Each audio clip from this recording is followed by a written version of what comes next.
యాక్చువల్‌గా 'ఇరుముడి' cinema hit అయిన తర్వాత, ఒకవేళ హిట్ అయితే గనక నేను బయటకొచ్చి ఎంత కసిగా వెళ్ళానంటే నేను సినిమాకి కొట్టాల్సిందే. ఈసారి మనం సినిమా బాగోలేదన్న బాధతో కాదు, సినిమా హిట్ అయిందన్న ఆనందంతో బయటకొచ్చిన తర్వాత 'జెర్సీ' సినిమాలో నాని ట్రైన్ సీన్ ఉంటుంది చూడండి, యాహ్! అని గట్టిగా అరుస్తాడు. అలా ఎమోషనల్ అవుదాం అనుకున్నాం. కానీ థియేటర్‌లోనే మన 'రవితేజ' సారు ఆయన ఎమోషనల్ పెర్ఫార్మెన్స్ తోటి ఫుల్‌గా మనకి ఎమోషనల్ ట్రీట్మెంట్ ఇచ్చేశారు. వేరే హీరోలు చాలామంది ఎమోషనల్ హీరోస్ చేస్తుంటారు. కానీ ఇలాంటి ఎమోషనల్ పెర్ఫార్మెన్స్ మన 'రవితేజ' సార్ కూడా చేయగలరని మనం ఫ్యాన్స్ కూడా అనుకోలేదు. బట్ మన 'Ravi Teja' sir 100% all round performer అని ఇప్పుడు బాగా అర్థమైపోయింది.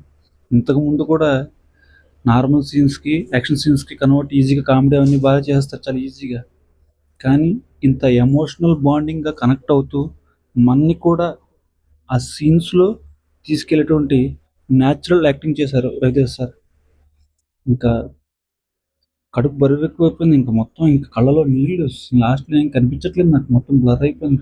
కంట్లో నీళ్ళన్నీ నా స్పెక్స్ మీద పడిపోతున్నాయి. బ్లర్ అయిపోయింది. పక్కనే ఫ్యామిలీస్ కూర్చున్నారు. ఏడిస్తే బాగోదు.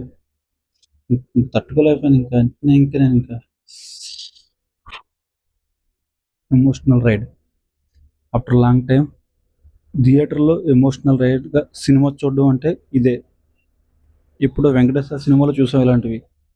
After long time 'Venkatesh' sir తర్వాత మన 'రవితేజ' సార్ ఇలాంటి పెర్ఫార్మెన్స్ చేయడం నాకు చాలా ఆనందంగా ఉంది.